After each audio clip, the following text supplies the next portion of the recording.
Bueno, buenos días. ¿Se me escucha bien? Sí, ¿verdad? Pues vamos a hablar ahora de territorios y comunidades. Cambiamos un poco de tercio, aunque no, al final nunca nos vamos a desviar de lo digital.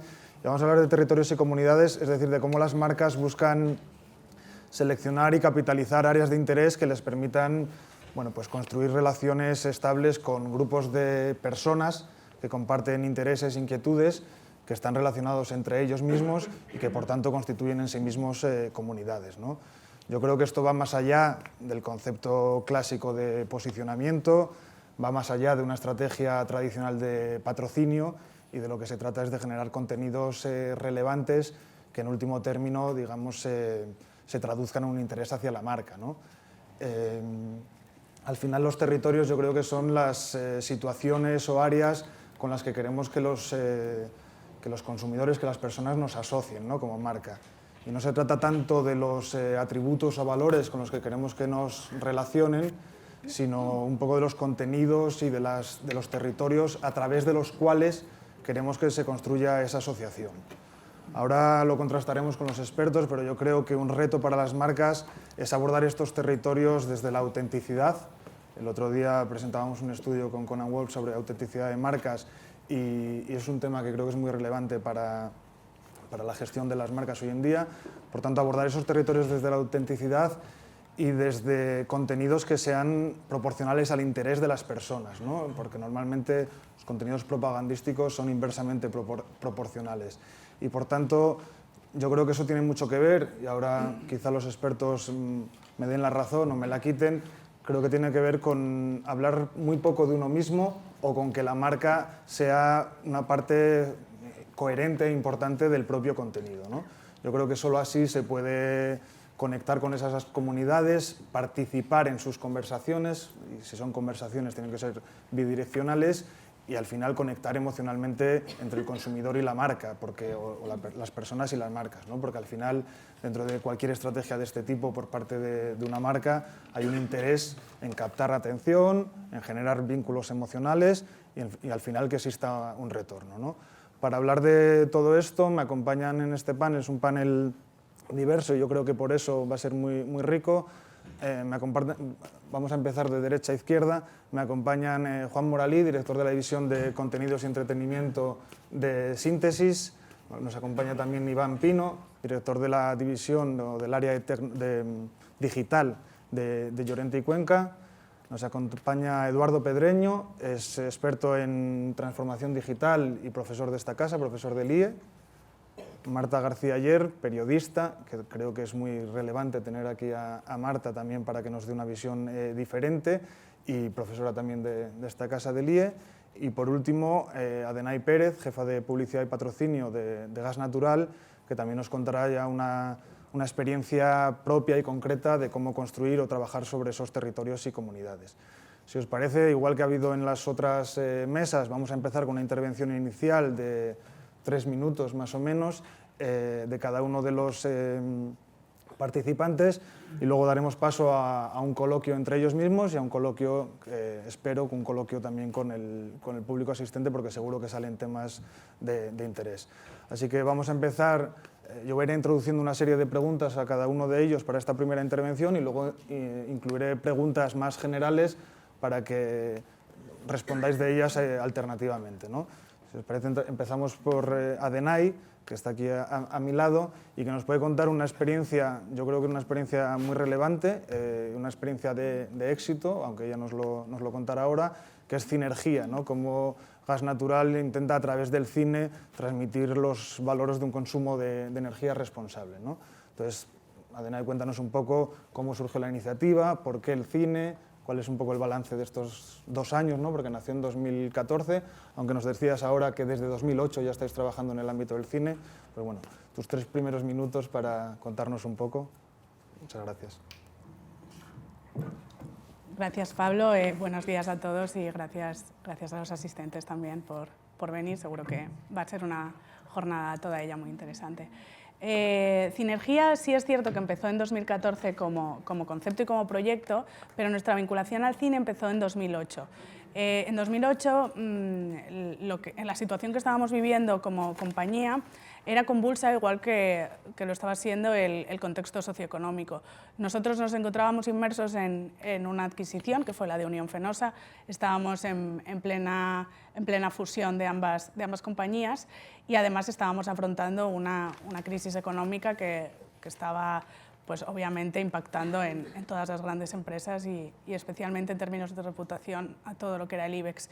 En ese momento nosotros creamos la unidad de publicidad y patrocinio y especialmente en patrocinio había un interés por lo que era todo sistematizar y darle un único sentido a todas las iniciativas que estábamos haciendo que eran de una dispersión pues, considerable. Apoyábamos diferentes sectores, apoyábamos diferentes iniciativas, algunas con carácter más comercial, otras con carácter más institucional y decidimos lo que era, partiendo de la misma dotación presupuestaria, porque no, en un momento de fusión y de crisis económica no había para excesos, decidimos lo que era pues, agrupar todas aquellas iniciativas que ponían en marcha incluso los negocios en todas las zonas, porque al final no dejamos de tener un importante impacto en lo que es la distribución, es decir, que nosotros territorialmente estamos en prácticamente cualquier pueblo, comunidad o municipio, bien sea por el gas o la electricidad, pues aprovechar todas esas iniciativas en el territorio y vincularlas a cine.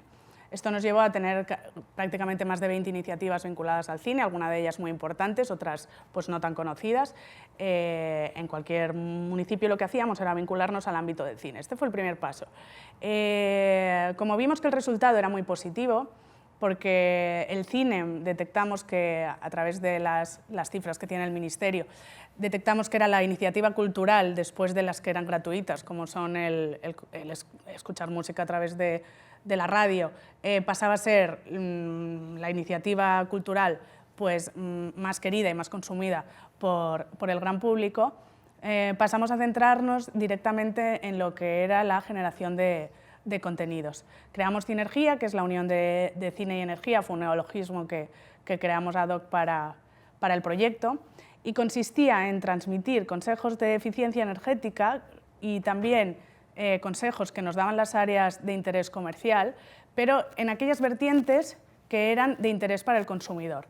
Aquí formó parte importantísima lo que era el área de estudios e investigación de la compañía, que tenía estudios extensísimos sobre cuál era la percepción del consumidor respecto a temas de energía y específicamente sobre gas natural fenosa, y los fuimos incorporando. Al final nosotros somos expertos en energía y no expertos en comunicación, entonces buscábamos la alianza.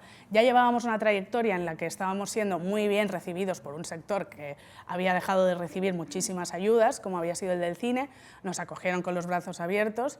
Entonces ya teníamos una pátina de credibilidad y de vinculación que hizo muy fácil que entraran grandes directores a formar parte del proyecto con una voluntad cinematográfica, no con una voluntad publicitaria.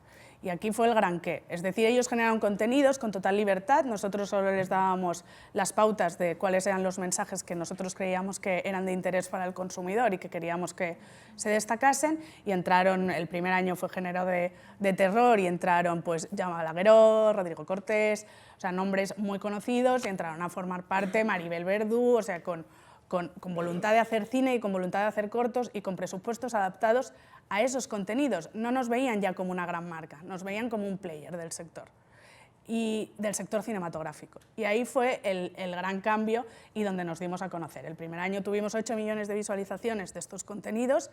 En estos contenidos la marca no aparece por ningún lado. O sea, la marca no está presente. Están presentes los mensajes que la marca quiere transmitir. La marca solo aparece como productora. Gas Natural Fenosa produce en los créditos. Es donde aparece. Todo lo demás, el primer año ya fueron 8 millones, el segundo fuimos a Humor, con Santiago Segura, Paco León como directores. Entre los más destacados fueron 4 directores, uno fue Talento, pusimos en marcha Talento Cinergia para que uno de los cortos estuviera dirigido, o sea, al final se generó todo un ecosistema, ¿no? Pues se le daban oportunidades a jóvenes talentos, llegamos a acuerdos con la academia para también en todos los municipios llevamos películas españolas donde no han llegado a través de la distribución, o zonas donde ya no tienen cines, pues pasábamos nuestros trailers y luego les dábamos a conocer una película española en zonas donde no habían llegado. O sea, se fue creando un ecosistema a raíz de lo que habíamos empezado en 2008 para difundir todos estos contenidos. El segundo año llegamos a 13 millones de de visualizaciones, y ya el salto natural, lo presentamos ayer, fue que hemos producido la primera película de una empresa española no vinculada al audiovisual. O sea, una empresa energética ha producido un largometraje que está guionizado y dirigido en parte por Daniel Sánchez Arévalo, que ha sido finalista del Premio Planeta con un guión espectacular, y bueno, solo hay que ver la repercusión que ha tenido hoy en prensa. O sea, nuestro director general ha recibido semáforos verdes en todos los medios de comunicación, en redes sociales pues también ha habido una repercusión espectacular. Han sido al final, claro, caras conocidas que han ido dando difusión. Al final, que José Coronado te haga un tuit, que Maribel Verdú te haga un tuit, que Paco León se sume al proyecto, que Quique Maillo diga que se siente un privilegiado por haber sido seleccionado para este proyecto. Al final se ha creado como una comunidad de expertos de cine que forman parte. Y nosotros, obviamente, ha sido un territorio que ha sido, pues obviamente, con los estudios que tenemos de retorno, ha sido un crecimiento espectacular y una acogida por parte del gran público y del consumidor muy satisfactoria para la compañía en términos de retorno. Muy bien, Adenay, muchas gracias. Los 3 minutos son un poco flexibles, seremos un poco elásticos, pero sé que es difícil. Vamos a pasar ahora con Marta, en su doble condición de periodista y experta como profesora de esta casa. A mí me gustaría hablar un poco también contigo, que nos contases un poco tu visión de lo que se llama la economía de la atención, en el sentido de que tengo la sensación de que, percepción personal, de que hay una saturación de contenidos, pero también una saturación de soportes. Entonces, un poco cómo los propios medios están compitiendo por captar esa atención, pero ahora también las marcas pretenden competir por captar esa atención, no solo con contenidos relacionados con la propia marca, sino con contenidos de entretenimiento, de información, etcétera, ¿no? Incluso creando estructuras o redacciones propias para generar esos contenidos. Bueno, pues me gustaría un poco que nos dieses tu visión sobre esa competencia por la atención, esa saturación, cómo captar esa atención, etcétera. Bueno, es realmente uno de los debates principales que hay ahora mismo en las redacciones y también en las empresas. Y en absoluto me parece que sea una competencia negativa para los medios en este caso, por más que estemos atravesando una época muy difícil, lo sabéis, de crisis en los medios de comunicación, de muchos recortes y demás. El hecho de que las empresas necesiten más que nunca expertos en la elaboración de contenidos plantea unas oportunidades infinitas para los que nos ganamos la vida contando historias. Lo que pasa es que los códigos todavía no están claros y no es fácil hacer entender dentro de las empresas esta historia tan interesante de Gas Natural que comentabas, de cómo el logo no aparece en ningún momento hasta el final. Hay pocas empresas que todavía hayan dado ese paso de comprender que no hace falta que ponga en todas partes el logo o el nombre de tu empresa para llegar, e incluso facilita que no aparezca, que la historia llegue, que al fin y al cabo es lo más importante, esa economía de la atención, el llegar a tu cliente, llegar al ciudadano, llegar a las audiencias. Hacer comprender a los departamentos de marketing que el logo puede llegar a ser algo secundario es cambiar el código por completo. Y es un problema que no solo tienen las empresas, lo creáis o no, también en las empresas de comunicación, en los periódicos, en las radios donde yo trabajo, también se hablan diferentes lenguajes dentro de la propia empresa. Lo que un periodista tiene en mente cuando tiene que hacer un branded content no tiene nada que ver con lo que su compañero del departamento de marketing o publicidad está esperando que haga.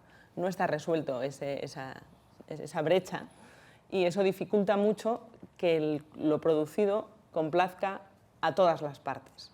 Porque no hay expertos en hacer este tipo de contenidos todavía, o al menos en España vamos muy retrasados. Para mí el mejor ejemplo de cómo se deben hacer estas cosas es un enorme reportaje que hizo el año pasado el New York Times, que de hecho está considerado uno de los mejores reportajes del New York Times. Lo acabo de tuitear si queréis con el hashtag de Tendencias Comunicación, si tenéis curiosidad en verlo, sobre mujeres reclusas en Estados Unidos, la problemática de las mujeres encarceladas en Estados Unidos, patrocinado por Netflix en el momento de promoción de Orange is the New Black. No aparece en Netflix en ningún sitio. Si conoces la serie te das cuenta que la manera en la que están elaborados los vídeos, porque además de un excelente reportaje es un excelente documental, tiene reminiscencias a la estética, los personajes de la vida real que eligen se parecen o podrían tener un equivalente en la ficción, pero no es para nada intrusivo, es un grandísimo reportaje de la problemática de Estados Unidos ahora mismo con la población reclusa femenina, para la que no hay códigos especiales y cómo están en un sistema pensado para hombres y los problemas que eso conlleva, de acoso y de abuso sexual, de hacinamiento y demás necesidades que no están contempladas en el caso de las mujeres. Es un excelente reportaje que aporta muchísimo valor, que se notó en el número de lectores que tenía. De hecho, está considerado, ya digo, uno de los mejores reportajes del New York Times de 2015. Al lector no le importa que sea branded content. Son barreras mentales que tenemos nosotros, los profesionales. Lo que buscan son buenas historias. Y eso es lo que deberían también buscar las marcas y los medios. Eso sí, el New York Times es mucho más honesto que lo que son otros medios, y en la URL en el que está colgado este contenido aparece paid content, que es lo que ha creado el New York Times para todas estas historias. Deja clarísimo en todo momento que el contenido es de pago y aparece patrocinado por Netflix, porque al lector, en última instancia, no le importa que la historia sea patrocinada, lo que quiere es un buen contenido. Y a Netflix esto le ha reportado un gran beneficio, que es poner en el debate público la problemática de las mujeres reclusas, que es de lo que va una de sus series estrella de 2015, y al New York Times le ha traído mucha atención y muchos lectores y una gran historia, que es lo que buscaba. Al final yo creo que se basa en la confianza de las marcas con los profesionales del periodismo y de los profesionales del periodismo en ser capaces de hacer entender la valía de una buena historia, que hay que ir más allá de lo obvio, y para ello hace falta entender los códigos de ambas partes, pero también una confianza que de momento no estamos teniendo y que requiere seguramente de una formación especial y de unos departamentos específicos. El New York Times sí lo tiene un departamento específico para esto, y una empresa independiente con una periodista independiente es quien ha elaborado esto, que es una enorme oportunidad para las marcas. Por eso digo que no me parece que haya una competencia en el sentido negativo de que vamos a tener menos lectores los medios. Creo que el potencial es enorme y que hace más falta que nunca gente que sepa contar historias, y que ahora tenemos que trascender el debate, que yo creo que ya se queda viejo, de si es offline, online, la plataforma, o si es en tweets, da lo mismo. Lo importante es contar historias relevantes, que de eso hay déficit. Hay mucha inflación de mensajes, pero creo que hay déficit de buenas historias, y eso plantea una enorme oportunidad.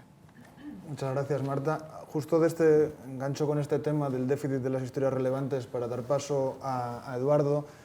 Hoy estamos hablando de territorios y comunidades como una tendencia de comunicación. Eduardo escribía hace 13 años un artículo en el que hablaba ya de micromundos, ¿verdad? Lo cual era un equivalente a estos territorios de los que estamos hablando hoy.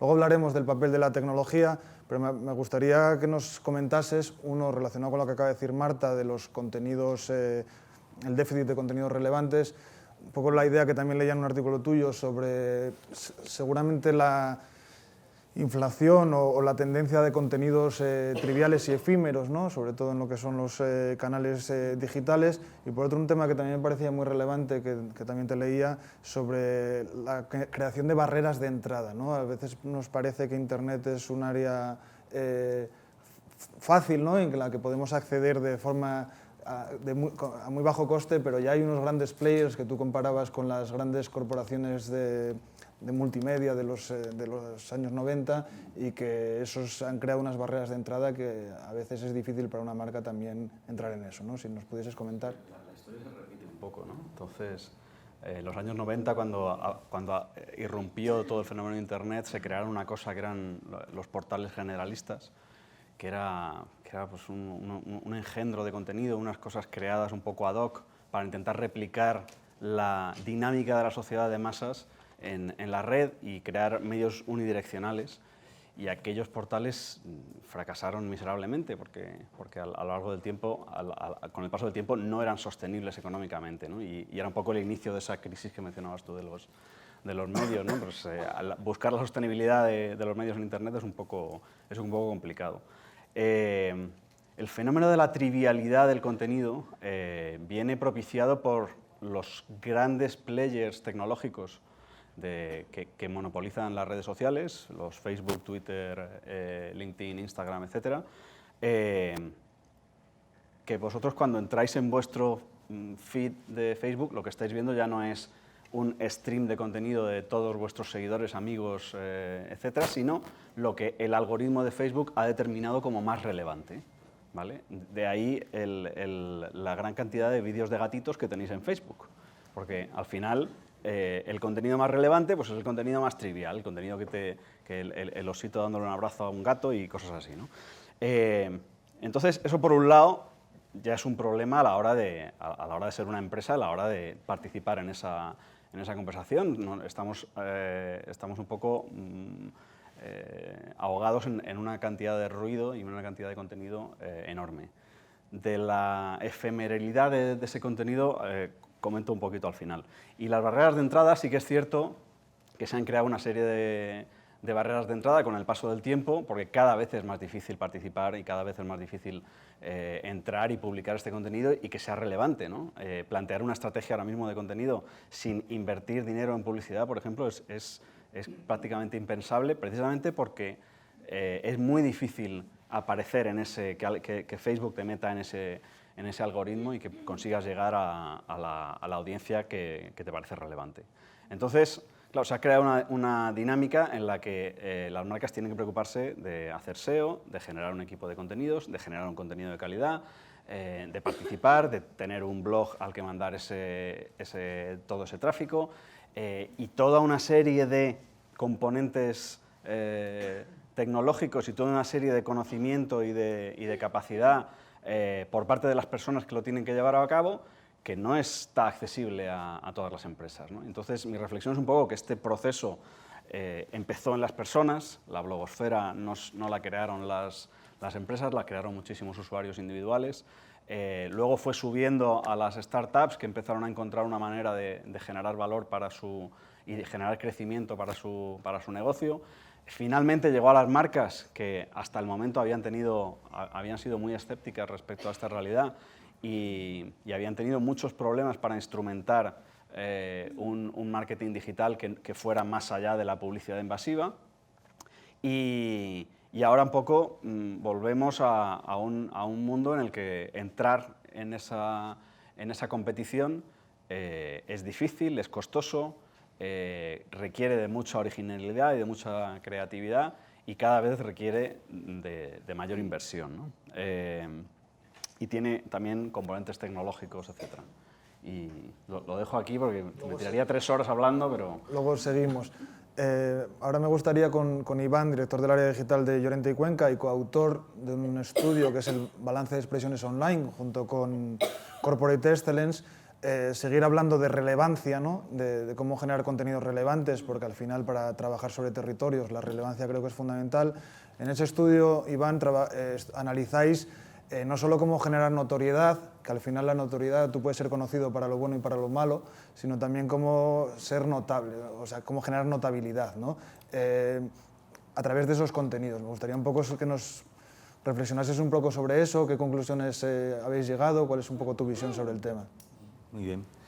Bueno, la verdad es que de este estudio ya llevamos creo que 6 o 7 ediciones y en este último análisis que hemos hecho, lo que hemos hecho es confirmar muchas de las ideas que se están compartiendo en las distintas mesas, ¿no? Y esa idea es que necesitamos cambiar el marco mental de la comunicación y el marketing. Cuando vas a ver los resultados te dicen 3 cosas. La primera es que las marcas no están consiguiendo que sus grupos de interés compartan contenidos o menciones favorables hacia ellas en las distintas redes sociales, desde Google, YouTube, Facebook y demás. No lo están consiguiendo.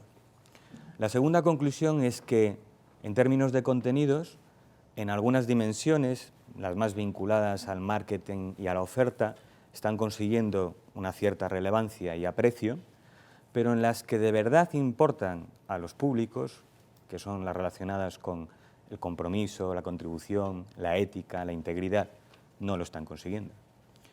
Y también es llamativo que en términos de canales, la red que les está resultando más complicada, y aquí se ha mencionado con la anécdota de los gatitos, es Facebook, que es probablemente la red más interpersonal, la más vinculada a la vida diaria de los ciudadanos, clientes, consumidores, como le queramos llamar. Todo esto pone en evidencia que lo que no estamos entendiendo es que hay que cambiar el punto de vista. También se ha citado aquí. El punto de vista desde el que comunicamos y hacemos marketing es desde la marca, Lo siguiente es el emisor, recordáis. Lo siguiente son los canales y al otro lado está el receptor, ¿no? Seguimos haciendo lo mismo. Seguimos creando contenidos desde la marca, diciendo a ver si impactamos, ¿no? Seguimos fijándonos en los canales, y antes se citaba de transformación digital, y parecía que esto iba de abrir más canales. Pues no va de eso. La transformación digital de la comunicación y el marketing va de cambiar el punto de vista. No está aquí, está aquí. Pero está aquí de verdad. Y esa transformación significa poner en valor el concepto de comunidades. El concepto de comunidades y territorios es, me pongo a escuchar desde aquí. ¿Qué es lo que les interesa? ¿Qué es lo que les preocupa? Y no huir de esos mensajes que nos están trasladando y querer hacer comunicación desde otros sitios o hablando de otras cosas. No, porque en una sociedad hipertransparente, que es el otro gran cambio de la transformación digital, no podemos huir de esa conversación. Debemos afrontarlo de otra manera, ¿no? Entonces, las grandes conclusiones nos dicen que si queremos que funcionen esos contenidos, hay que cambiar absolutamente el marco mental y empezar desde aquí y entender quiénes son esas comunidades, cuáles son las causas y valores que las unen y ver si nuestro propósito, aquí también se habla de propósito, puede coincidir con el de esas personas. Entonces, el marketing y la comunicación va de llegar a los individuos empoderados, empoderando también a nuestros individuos y escuchando atentamente qué es lo que de verdad les interesa, emociona y creen. Esa es yo creo que en resumen, la conclusión más importante de esta edición del BEO. Muchas gracias, Iván. Al final salen aquí conceptos recurrentes en las mesas, ¿no? El concepto de relevancia, el concepto de confianza, cómo llegar a través de las emociones. Ahora me gustaría con Juan Moralí de Síntesis. Síntesis es una empresa especialista en la monitorización de conversaciones. Pablo, Síntesis. Síntesis, perdón. Es nuestra cruz. No teníamos tilde y se la hemos puesto para ver si eso nos ayuda. Sí, debería ayudar, error mío. No, de la tilde es evidente. Pues como experto en el área de contenidos y entretenimiento y dada, bueno, pues que has trabajado mucho con esa industria, me gustaría también, porque al final las marcas lo que buscan, en último término, con este tipo de estrategias, es crear esas conexiones emocionales con las personas y al final incluso convertirlos en brand lovers, ¿no? En embajadores de marca.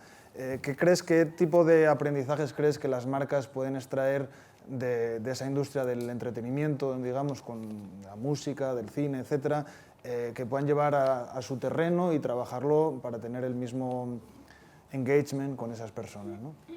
Bueno, a ver, no en balde estamos ya trabajando, porque Iván me está contando, ha dicho cosas que realmente para mí me parece que es lo fundamental y de hecho la idea, como decías tú, se ha ido repitiendo. O sea, realmente cuando estamos hablando de territorios, de comunidades... ¿Ahora? Vale. Menos mal que hay alguien aquí que sabe lo que hace.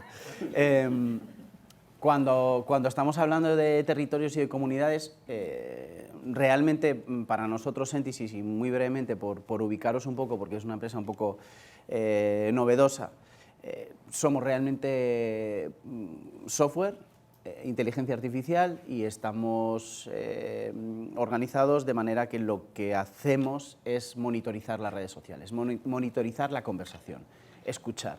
Y eso es un concepto que parece que se ha ido repitiendo a lo largo de todas las intervenciones, que es, bueno, ¿qué hay que hacer? Bueno, pues parece que lo que nos estamos dando cuenta es que hay que dejar de hablar tanto sin antes escuchar.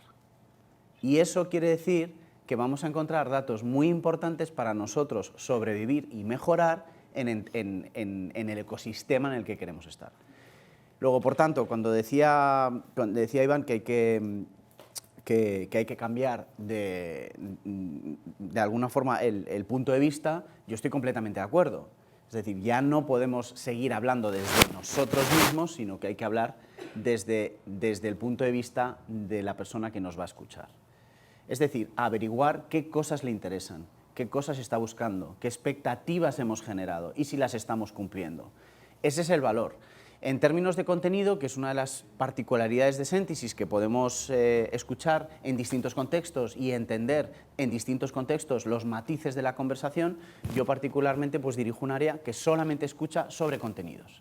Televisión, cine, festivales de música, lo que se os ocurra que tenga que ver con entretenimiento, que tenga que ver con consumo. Por supuesto, también monitorizamos marcas, gran consumo, en fin, otras cosas. Pero en nuestra área de contenidos, lo que estamos muy interesados en saber es ¿qué está pasando con este programa de televisión? Y de hecho, ¿es importante lo que está pasando en redes sociales ahora cuando hay un programa de televisión? Parece que sí, porque ahora mismo los parámetros de medición ya no se limitan exclusivamente a la audiencia, es decir, a cuánta gente ha visto el programa en la tele, sino que ya las cadenas están pensando, bueno, ¿y cuánta gente ha visto esto reproducido en YouTube? ¿Y cuánta gente lo ha consumido a través de mis redes sociales? ¿Y cuánta gente está participando en esta convocatoria que he hecho exclusivamente en redes sociales? ¿Qué tipo de engagement? O sea que al final, la esencia de todo esto es encontrar la manera de comunicarnos mejor. No solamente escucharles, sino establecer un diálogo. Y es ahí donde empieza un poco el concepto de identificar comunidades y territorios. Porque hay otra cosa que tenemos que saber. Nosotros no hacemos las comunidades, ni establecemos esos territorios. Esos territorios se configuran solos, que creo que es una cosa que has dicho tú antes. Entonces, efectivamente, se están organizando ellos. Nosotros lo único que tenemos que hacer es ser suficientemente listos como para reconocerlos y entender dónde están, cómo son, qué les interesa. Y a partir de ahí podemos empezar a hablar. Entonces eso es un poco lo que, desde el punto de vista del contenido, nosotros estamos tratando de hacer. Ayudar a entender a esos generadores de contenido hasta qué punto tu contenido está gustando. Y si no está gustando, ¿por qué? Si está gustando tanto, ¿por qué está gustando tanto? Oye, ¿y a quiénes? Y de estos que están hablando de ti, ¿cuáles son importantes y por qué son importantes para ti? ¿Vale? ¿Los vas a tener en cuenta la próxima vez que quieras distribuir o hacer, digamos, generar una determinada corriente de opinión? Porque será muy bueno saber quiénes están a favor tuyo, de tu contenido, ya sea tu serie, tu película, tu festival, y quiénes están en contra y por qué. Es bueno saber dónde están posicionados y de qué manera. Desde Sentisys intentamos ayudaros a eso, a entender mejor cómo ese contenido se adapta a las expectativas del que supuestamente es el destinatario final. Muchas gracias. Hay la típica frase de lo que no se mide no se puede mejorar, podemos también cambiarla por lo que no se entiende no se puede mejorar también, ¿no? Me parece muy interesante. Pues ahora vamos a dar paso a un turno más abierto, aunque yo haré una serie de preguntas, a lo mejor las enfoco hacia alguno de vosotros en concreto, pero sentiros libres todos de opinar sobre cualquiera de las cuestiones, ¿no? Y la primera que me gustaría plantear, aunque de alguna forma ha salido, y le pido a Iván, por ejemplo, que tome las riendas de esta respuesta, es ¿por qué una marca debe trabajar sobre territorios? El por qué y cómo una marca selecciona los territorios o los contenidos con los que quiere que se asocie su marca, ¿no? Bueno, ¿qué ha ocurrido con la transformación de la comunicación, bueno, de nuestra vida diaria? El mundo se ha hecho enormemente complejo y enormemente amplio, y universos de conocimiento que eran inaccesibles para la mayoría, de repente todo es accesible. Eso genera un ruido enorme, ¿no? Cuando el conocimiento llegaba a través de los medios masivos, bueno, ya teníamos el canal establecido, sabíamos de qué hablar, dónde ubicar nuestros contenidos o lo que queríamos decir. Ahora mismo eso ya no es así. Podemos acceder a contenidos sobre el mundo de los gatos o a la astrofísica y todo es accesible. Entonces, ahí está la gente. Y no detrás, esperando solamente del televisor. Está en muchas partes. Entonces, el ejercicio de escoger el territorio y de entender las comunidades que habitan en ese territorio tiene que ser un ejercicio consciente y estratégico. Todo el mundo usa la palabra estratégico, pero la estrategia tiene que ver con hacia dónde queremos ir, como compañía, como marca o como empresa. Hay un ejercicio para entender dónde está ese territorio y esas comunidades, que es el de la narrativa de marca. Y una narrativa de marca y un modelo de reputación que, como decía antes, no solamente te mires a ti mismo, sino entender con quién me quiero relacionar, para qué, y buscar de qué conversa, en qué territorio conversa y en torno a qué valores y causas se relacionan. Es un ejercicio que tiene su complejidad y un nivel que no es operativo ni táctico. Es de escoger dónde queremos estar en un nivel de estrategia. Entonces, en Llorente y Cuenca justo lo que estamos desarrollando son esos modelos, ¿no? Esos modelos de planificación de la comunicación que vayan más allá y afecten realmente a la percepción que se tiene de la marca en su integridad, conectando con esas comunidades, ¿no? No sé si respondo a la... Sí, perfectamente. Yo quería también plantear un tema que ha salido antes, tanto por parte de Adenay como de Marta, en relación al papel que tiene que tener la marca en el propio contenido, ¿no? O en esos territorios y comunidades. Yo hablaba antes de que la marca tendría que ser, o tener, digamos, como poca presencia, como hablar poco de sí misma, o que forma parte coherente del propio contenido, ¿no? Adenay nos cuenta su experiencia de que Gas Natural no está presente como marca en los contenidos que genera, pero sí una serie de mensajes y valores que quiere transmitir a través de esos contenidos. Y Marta reforzaba la idea diciendo que las marcas también tenían que cambiar el chip, de que en sus contenidos no tenía que estar su logo presente, etc.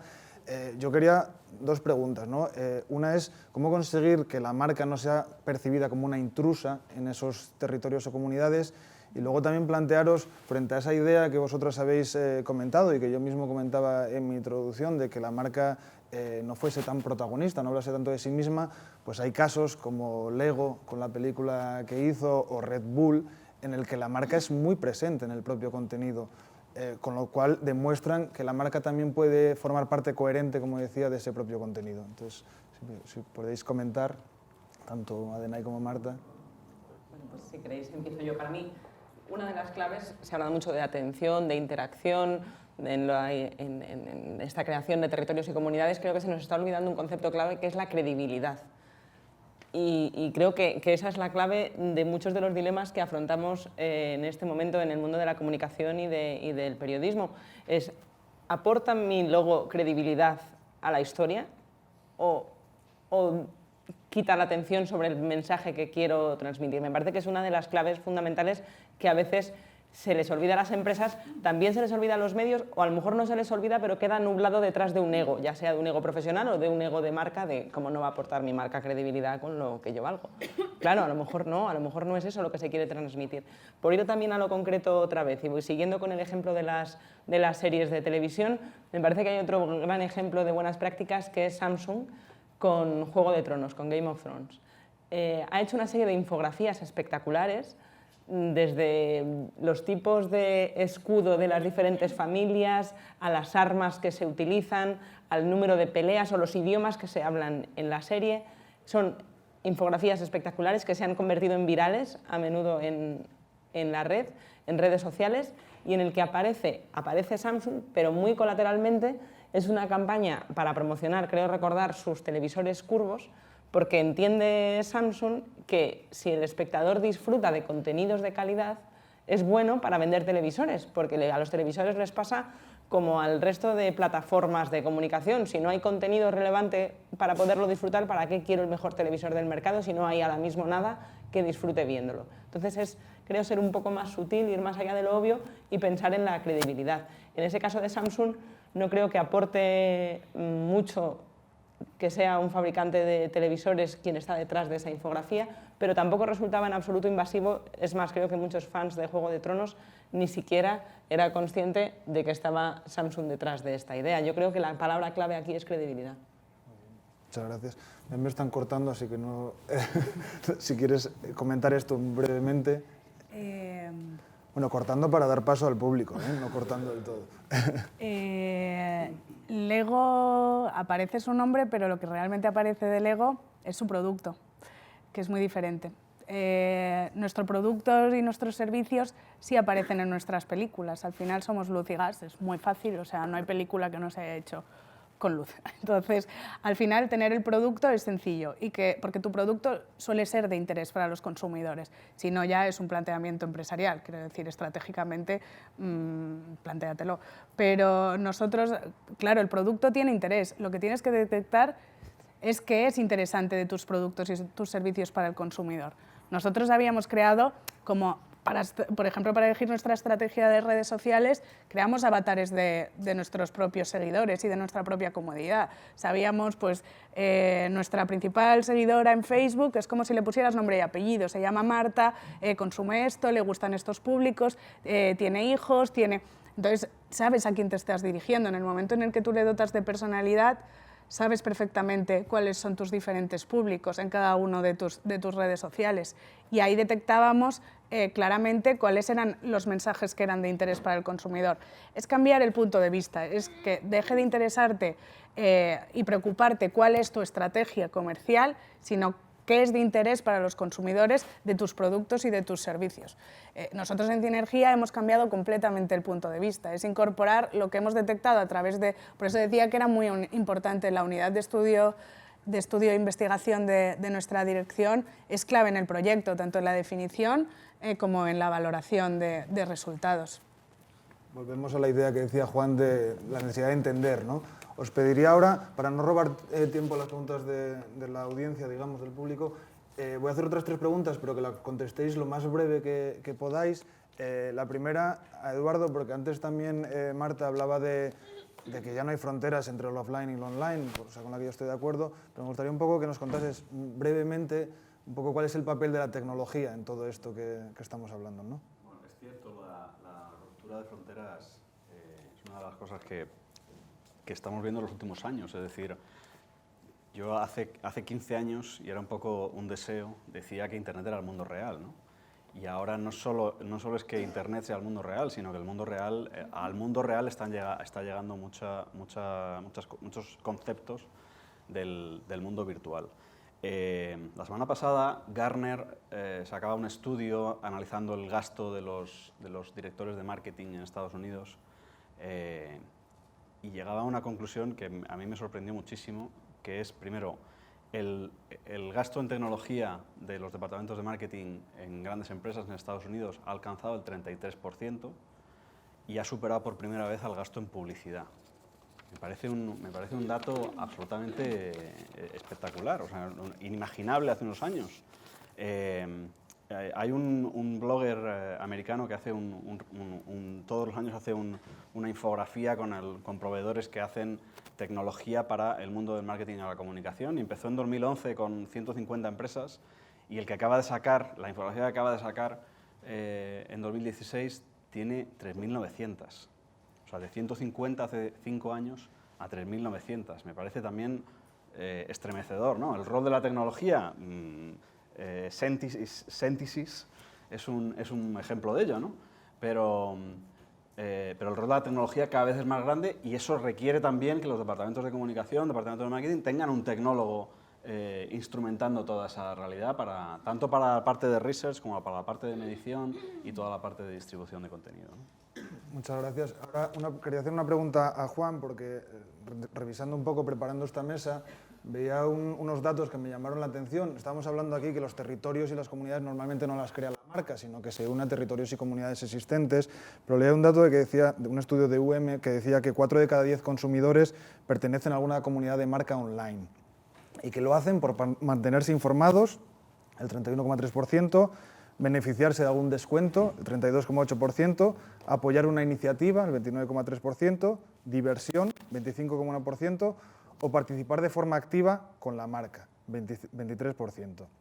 Sin embargo, ese mismo estudio decía que el 85% de esos usuarios que pasan a formar parte de una comunidad en torno a una marca no reciben ninguna noticia, no tienen ninguna conversación con esa marca a las pocas semanas de haberse integrado en esa comunidad creada en torno a la marca.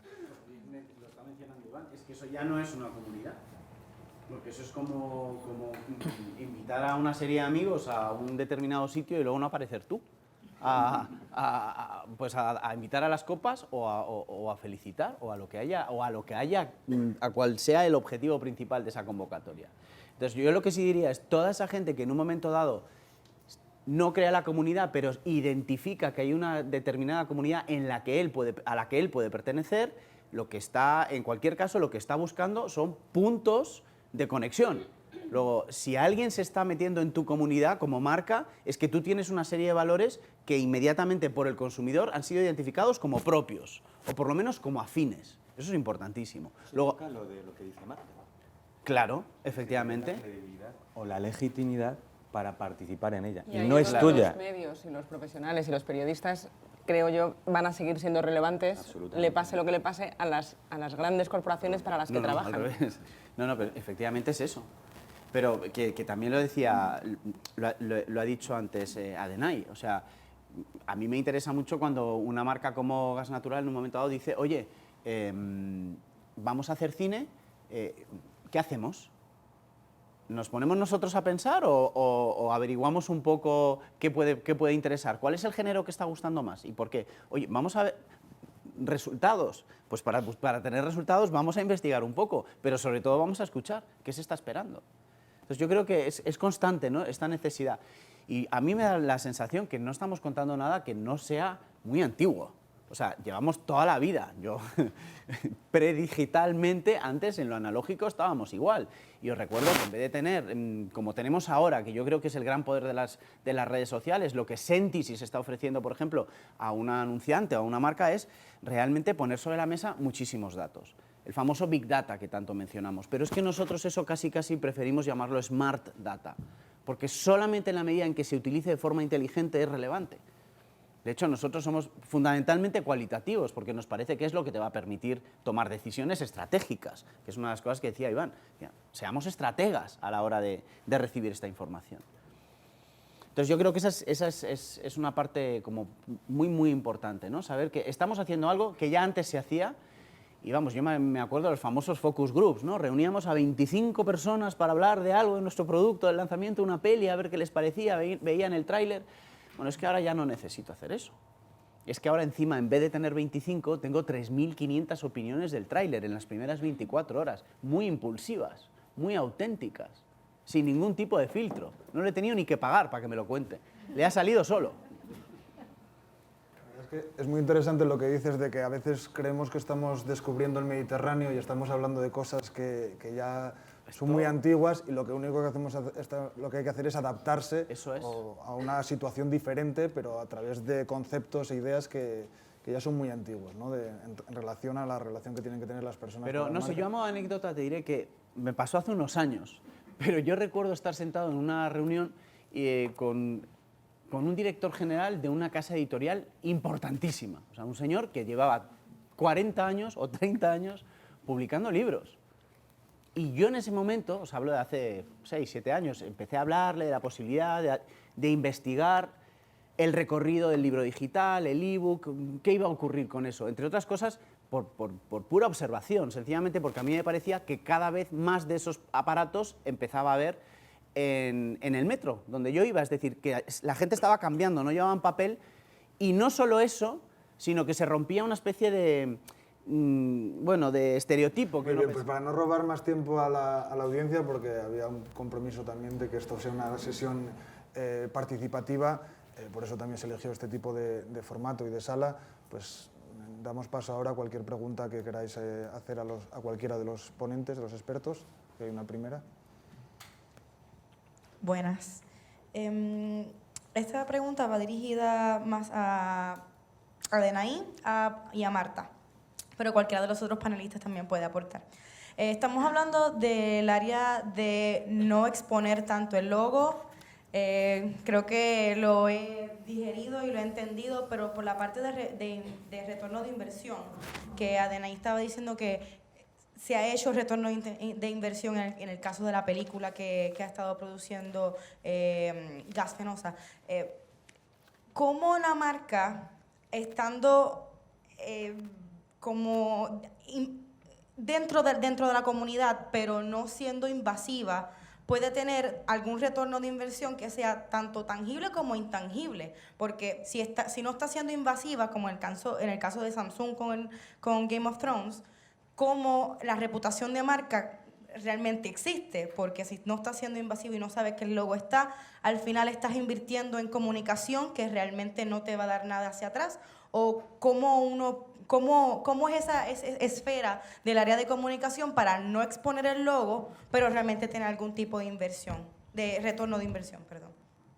En el caso de Gas Natural Fenosa, o sea, tenemos tantos indicadores de retorno sobre la acción de Cinergia que podríamos estar la sesión entera.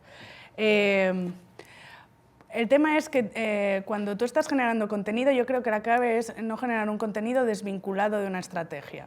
Es decir, si tú generas un contenido puntual, puedes tener mucho éxito puntual, pero es raro que tú vayas a conseguir un retorno sostenido y continuado en el tiempo. Habrá sido una inversión, un one shot. Entonces será difícil que tú estés midiendo el retorno en términos de inversión y de retorno de esa inversión. Nosotros el retorno lo medimos no solo en términos... O sea, hay diferentes mediciones que hacemos. Por un lado, nosotros tenemos la medición de los eventos que montamos dentro de los propios festivales de cine. Nosotros vamos a los festivales de cine, presentamos los contenidos, ahí se difunden y ahí estás generando una noticia. Aquí entran los medios tradicionales y los nuevos medios. Aquí luego tenemos medios como La Vanguardia o El País que vienen a cubrir el evento, o Televisión Española, y tú haces una medición tradicional de ese impacto en términos de lo que la noticia esa te ha contribuido en términos de marca. Porque al final la marca sí está en el entorno y sí hablan los propios personajes, los propios protagonistas. O sea, es raro que tú entrevistes a Daniel Sánchez Arévalo sobre el proyecto y no cite que es Gas Natural Fenosa quien le ha hecho el encargo. Entonces, ahí está la noticia que se genera sobre tu contenido. No tengo por qué estar en el contenido, pero si el contenido es suficientemente relevante, se cubrirá por parte de los medios convencionales. Y sobre los no convencionales es que tenemos una comunidad. Claro, se ha ido generando una comunidad que en el caso de una energética, porque claro, Lego, yo quiero ser Lego y quiero ser también la community manager de Mimosín. O sea, son productos que son amables, que son simpáticos y que son brand lovers, o sea, y tienen brand lovers. Es muy fácil ser seguidor de Coca-Cola. Hazte seguidor de Gas Natural Fenosa. Para eso hay que tener valor. No, es verdad, para eso hay que echarle a rojo. Porque que tus amigos vean que eres... ¿Cuántos de aquí queréis que vuestros amigos os vean siguiendo a Gas Natural Fenosa? Pues pocos. Entonces, lo que se ha generado es que nosotros estamos detrás de cine. Es Gas Natural Fenosa Cine, y es cine. Entonces, el nombre que tenemos en redes es cine. Entonces, están siguiendo una comunidad de cine.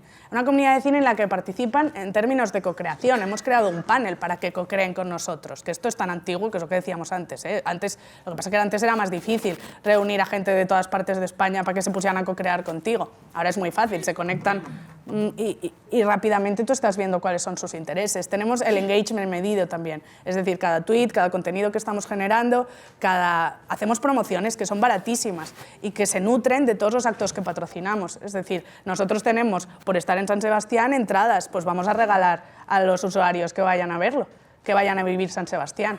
Claro, tradicionalmente en las empresas, ¿qué pasaba? Que eso iba a la alta dirección. No, a la gente. O sea, todo va al público, todo va a tu comunidad. Tienes que agradecerle a tu comunidad que te esté siguiendo, porque es que seguirte tiene mucho mérito. Entonces, estamos semanalmente, nuestras redes están activas, tenemos un engagement del 182%. Esto para una energética, meteros en las energéticas, ya no solo de España, del resto de Europa, a ver cuántos comentarios generan sus posts. Muy bajos. En el caso de cine, nosotros hemos conseguido que haya hasta 17, 20, 56 comentarios. Tenemos fotos, vídeos. Hemos entrado ahora también con Periscope justo ayer, que lo siguieron ya muchas personas para ser nuestro primer Periscope. O sea, quiero decir que al final sí se está generando un retorno y este año por primera vez vamos a hacer medición continua de nuestras redes sociales. Porque antes solo lo hacíamos cuando teníamos eventos, a través de Milward y el equipo de Arena, ¿no? Nutrido también por la experiencia de Avas Sport, porque también si hablamos del término de deporte estaba muchísimo más evolucionado que el entorno de cultura y entretenimiento, donde hay muchísimo más trabajo en términos de medición por hacer. Es un sector poco profesionalizado en términos de medición. Entonces hemos tenido que ir generando nuestros propios sistemas con diferentes partners, pero ya este año entramos en una medición continua de nuestras... Las redes sociales ya sí había una medición continua, que es Analytics, y hemos llegado a un desarrollo de monetizar esas redes. Hemos estado estableciendo un sistema que obviamente puede tener errores, pero para lo que nos permite es para tomar decisiones, porque si tú vas aplicando la misma metodología de manera continua, o sea, te permite hacer una trazabilidad. Aunque no sea la mejor, aunque no vaya a ser el dato más exacto, porque es muy difícil tangibilizar estos temas en términos económicos, sí nos permite ver cuál es el contenido que da mejor retorno, cuál es el festival que mejor funciona, cuál es el director que más gusta. O sea, esto nos permite, pues al final, una trazabilidad en el tiempo que lo que hace interesante es que nos ayuda a tomar decisiones. Decisiones basadas en los movimientos de tu comunidad. Entonces, claro, el retorno ahora está pues, en la última edición en el entorno de 250 de la inversión. O sea, un retorno altísimo para un contenido de entretenimiento de una empresa energética. Y esperamos que con la película que hemos lanzado este año, pues obviamente pues cobre un retorno muchísimo mayor, porque el impacto va a ser más elevado, porque ya lo hemos visto cómo ha sido la reacción ya desde el año pasado, y al final una empresa energética con contenido propio sobre ahorro, que era el tema que más le interesaba, obviamente, tampoco hay que ser ingeniero de la NASA para saber que lo que más le interesa de una energética es cómo ahorrar en la factura. Entonces, todo el contenido, sobre todo que hemos generado, es para que ahorren. Que haya tenido 20 millones de visualizaciones los materiales, bueno, claro, llevamos más de 10 premios en Cannes, en los EFI, en el Sol, eso es un caso de éxito porque hemos conseguido monetizar y medir cuál ha sido el retorno y los resultados. Bueno, muy de acuerdo con todo lo que ha dicho Adenay, que demuestra mucha coherencia entre la estrategia y luego la ejecución, porque esta puede ser la idea en la teoría, pero si luego no confiaran ellos en los profesionales del cine y les dejaran libertad para hacer su trabajo, que son ellos los que han elegido porque hacen buen cine, pero luego uno es intrusivo a la hora de decirle cómo hacerlo, perdería la frescura que tiene. Volvemos a la idea de credibilidad. Leía esta semana en el periódico que Leonardo DiCaprio había cogido su jet privado en el que había hecho en el día 5.000 kilómetros de ida y 5.000 kilómetros de vuelta, creo que era Tailandia, sé que era Asia, no recuerdo bien el país, para recoger un premio por su gran compromiso medioambiental. Vale. Lo mismo ahí falla la credibilidad en el mensaje. Y esos son errores que las marcas también cometen. Por eso es tan importante que el mensaje que uno está transmitiendo tenga que ver con su compromiso con la sociedad. Y a mí me parece, volviendo al ejemplo que mencionabas de Game of Thrones, que si la infografía que ha realizado la marca no es atractiva, pero el logo aparece muy grande, a lo mejor le queda muy claro que ha sido elaborado por esa marca, pero le queda muy claro a muy pocas personas. Si la infografía es atractiva y prima el contenido y la marca queda en un lugar secundario, que creo que es donde debe de estar cuando lo que se quiere es generar interés en la audiencia, a lo mejor a menos personas le queda claro quién está detrás del contenido, pero le llega mucha más gente.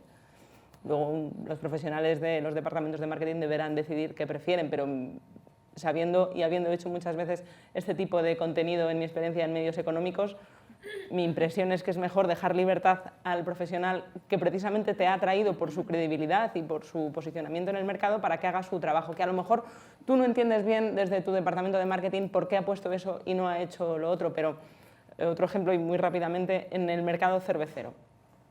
Recuerdo 2 trabajos de branded content que he hecho para diferentes medios en los que se explicaba que era branded content y eran 2 grandes compañías de cerveza. No voy a decir los nombres porque una creo que lo hizo muy bien y otra muy mal y entonces las comparaciones pueden ser odiosas. Una marca quería promocionar un dispositivo que había sacado al mercado y quería lanzarlo dentro de la gama premium como un gran avance tecnológico. Exigía que en el texto, que era un texto que había hecho una redactora a la que yo coordinaba, había hecho siguiendo mis directrices, que fuera algo muy experiencial, que ella probara el producto y contara cómo había sido eso en primera persona. Bueno, pues a la hora de aprobar la cervecera exigía que cada vez que se mencionara su marca apareciera la C de copyright, que en un texto periodístico es absurdo.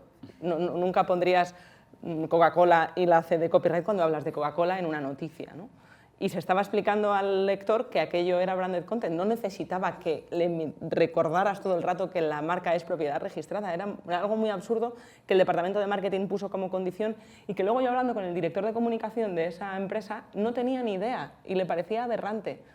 Pero era la falta de comunicación entre departamentos lo que hacía que alguien creyera que por complacer a su jefe aquello era imprescindible. Y luego el jefe se entera y le parece que no hay ninguna necesidad y preferiría que fuera un texto más periodístico. Y la otra marca de cervezas organizó diferentes experiencias con cocineros que podían utilizar su bebida y a la que invitaba a periodistas para que contaran pues, maridajes diferentes, sin ningún tipo de intromisión en si se mencionaba o no la marca. Que mucha gente leyó aquellas historias de cocineros sin saber que estaba pagado, promocionado por una cervecera y que obvió ese cintillo en el que se explica que eso es branded content, pues seguramente sí. Pero a lo mejor algunos se enteraron y los que se enteraron tuvieron una mejor experiencia como lectores. Ahí son las marcas las que tienen que decidir qué tipo de experiencia, pero deben ser conscientes de que es muy diferente ser invasivo que no serlo. ¿Tengo tiempo para sobre esta idea? El cambio, que hablaba antes de Marco Mentales, desde marketing tenemos el planteamiento de generar impacto y visibilidad. Si no se ve el logotipo, ¿dónde está el impacto y la visibilidad? Muy buena pregunta. Pero si el objetivo es generar conversación, quiero que la gente se pregunte quién ha hecho ese contenido. Y no te preocupes que se van a enterar. Ese es el cambio de mapa mental. Muchas gracias a todos. Tenemos tiempo para una última pregunta. Yo quería también comentar, respecto a lo que decía Marta, el ejemplo de Leonardo DiCaprio, una reflexión sobre que vale también para las personas como para las marcas, que qué difícil es ser coherente en todo lo que haces, creo que es muy difícil. Quería agradecer también la pregunta que se ha hecho ahora, porque era una de las que yo tenía pendientes y por tanto así también salió este tema a colación. Y también entonar el mea culpa, porque yo fui el primero que mencioné los ejemplos obvios de Lego o Red Bull, pero el reto es hacer abordar estos territorios desde marcas de otros sectores, que obviamente no es tan fácil como en sectores que pueden ser más sexys, como tú misma decías, ¿no? Esta última pregunta y sí que tenemos que cerrar. Yo prefiero seguir a gas natural que a Mimosín. No se me ocurre un producto más intrascendente que un suavizante, de verdad. O sea, me parece que el gas es un poquito más importante. Y esto tiene gracia porque hace 20 años yo me ocupaba de llevar toda la investigación de mercado de Mimosín en Europa. Sabía que no se puede decir nada porque... Entonces... lo que ha invertido Unilever en crear vinculación emocional con sus marcas es impresionante. Esto yo te hablo de hace 20 años, pero es que llevaba otros 30 intentándolo, o sea, antes de que yo me ocupara de eso, ¿no? Entonces yo creo que lo que estamos hablando ahora es de generar vinculación emocional. Lo que pasa es que antes se hacía por otros medios, porque era la publicidad lo que creaba vinculación emocional, los ositos. Ahora el mundo es más complejo y hay otras formas, ¿no? Pero el objetivo es el mismo. Igual de difícil que lo tuvo Mimosín para crear vinculación emocional de una cosa que ni siquiera es necesario usar, pues no sé, o sea, quizás nos quejamos un poco las marcas, yo ahora no trabajo en eso para nada, sino en servicios profesionales, de que es difícil crear vinculación. Ya, siempre lo fue. Sí, no, totalmente de acuerdo. O sea, crear vinculación emocional es lo más complicado que desde comunicación podemos hacer. Al final, generar vinculación emocional yo creo que parte mucho de intentar ser honesto.